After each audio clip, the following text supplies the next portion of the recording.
Anda kembali bersama kami di Top News. Pemirsa, adu klaim 4 pulau antara Aceh dan Sumatera Utara menarik perhatian publik nasional.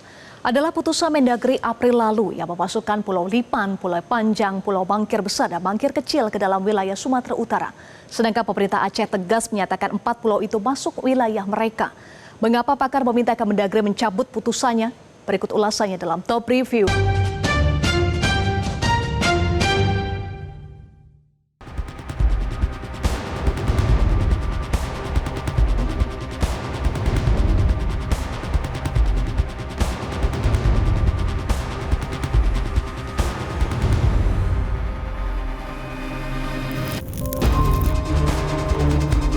Awal Juni lalu, Gubernur Sumatera Utara Bobi Nasution dan Gubernur Aceh Muzakir Manaf bertemu di rumah dinas Gubernur Aceh untuk membahas status kepemilikan 4 pulau di wilayah perbatasan Sumut dengan Provinsi Aceh. Pertemuan ini digelar setelah Kemendagri menerbitkan surat keputusan bertanggal 25 April 2025 yang menempatkan 4 pulau di Provinsi Aceh masuk ke wilayah Kabupaten Tapanuli Tengah, Provinsi Sumatera Utara, yakni Pulau Lipan, Pulau Panjang, Pulau Mangkir Besar, dan Mangkir Kecil. Keputusan Mendagri itu kemudian menjadi isu nasional. Pemerintah Provinsi Aceh menolak keputusan Mendagri itu dan tetap mengklaim bahwa 4 pulau tersebut masuk wilayah Aceh. Pemerintah Provinsi Aceh termasuk Aceh Singkil mengajukan beberapa bukti, antara lain surat kesepakatan bersama 1992 antara Gubernur Aceh dan Sumut disaksikan Mendagri dan menyatakan keempat pulau secara eksplisit masuk wilayah Aceh dilengkapi peta resmi. Selain itu ada dokumen kepemilikan agraria lama seperti SK Agraria Aceh tahun 1965, Keputusan Pengadilan Negeri tahun 2016 hingga 2019, serta surat-surat dari Polri dan instansi setempat. Juga ada bukti fisik dan infrastruktur publik Aceh seperti dermaga, tugu, prasasti, kuburan, musola, rumah singgah nelayan dengan konstruksi yang dilakukan oleh Pemkab Aceh Singkil sejak 2008 hingga 2018. Dasar lainnya yang diajukan Aceh adalah survei lapangan 3 Juni 2022 yang melibatkan tim Aceh, Sumut, TNI, BIG, Kemendagri, dan Pemkab terkait menyimpulkan pulau tersebut ada di wilayah Aceh.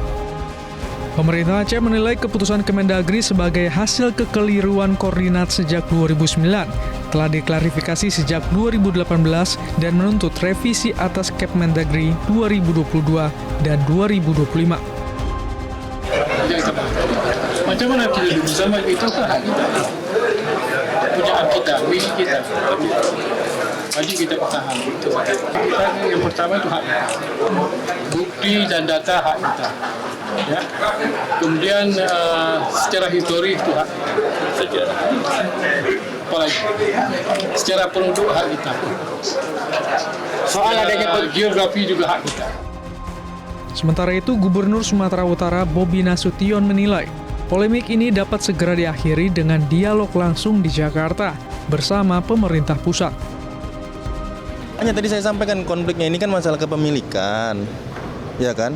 Ya kalau mau menyelesaikan, ya saya kemarin saya datang ke sana, ayo menyelesaikan permasalahan kepemilikannya, jangan kita bahas di sini, nggak selesai itu barang.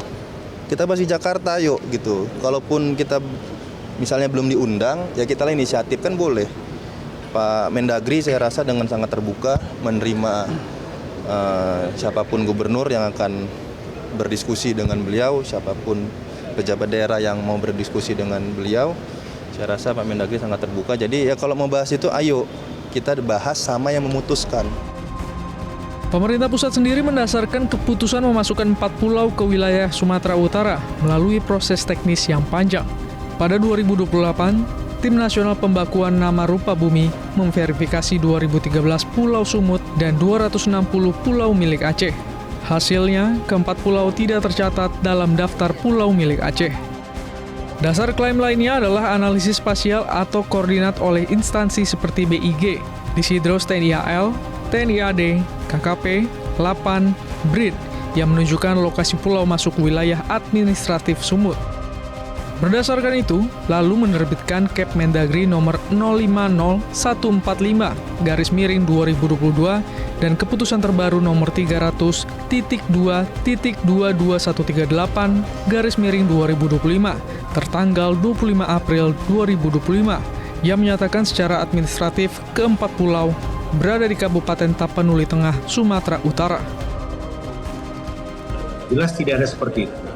Jadi ini adalah tugas dari Pak Mendagri, dari negara untuk menentukan batas wilayah dan penamaan wilayah.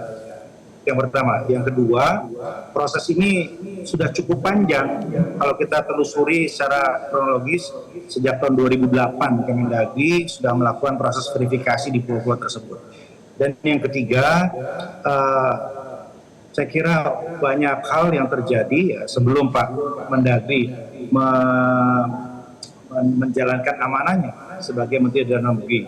Jadi persoalan-persoalan data-data di lapangan terkait kepulauan juga sudah terjadi sebelumnya. Dan saya kira tidak mungkin begitu ya Pak Menteri jajaran Kemendagri semudah itu untuk diintervensi oleh kepentingan apapun selain kepentingan untuk pengamanan batas negara. Pakar otonomi daerah, Johermansyah Johan, mengkritik metode yang dilakukan Kemendagri yang hanya menggunakan tarikan garis wilayah. Keputusan itu dinilai membuat gaduh dan dia mengusulkan untuk dicabut. Jadi tidak boleh membuat kebijakan apalagi yang riskan ini untuk mengganggu dan bisa mengganggu suasana perdamaian dengan hanya mementingkan satu teknik tunggal menarik garis itu. Dan padahal itu pun belum disepakati. Yang disepakati penarikan garis di darat. Jadi ini saya kira ini baiknya SK itu dicabut aja Pak Azhari. Ya, benar-benar. Tenang ya di Aceh. Di tengah tarik-menarik itu, muncul isu potensi kandungan migas. Badan Pengelola Migas Aceh sebelumnya menyatakan 4 pulau yang menjadi sengketa 2 provinsi itu memiliki potensi sumber daya alam, minyak, dan gas. Kepala BPMA, Nasril Jalal menyebut, posisi keempat pulau itu berada dekat di wilayah kerja Blok Offshore Southwest Aceh atau yang dikenal sebagai Blok Singkil yang saat ini dikelola oleh perusahaan Konrad Asia Energy. Meski berdekatan dengan blok migas, Nasri menyebut perlu adanya pembaruan data seismik yang memadai untuk mengevaluasi potensi migas di 4 pulau. Dasar potensinya adalah bahwa keempat pulau itu berada dengan wilayah kerja offshore Southwest Aceh atau OSWA yang dioperatori oleh Konrad.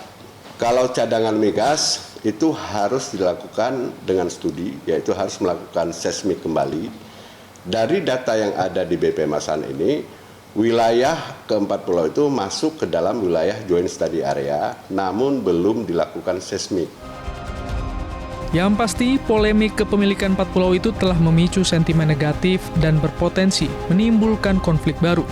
Pemerintah pusat harus benar-benar memahami situasinya dan membuat keputusan bijak.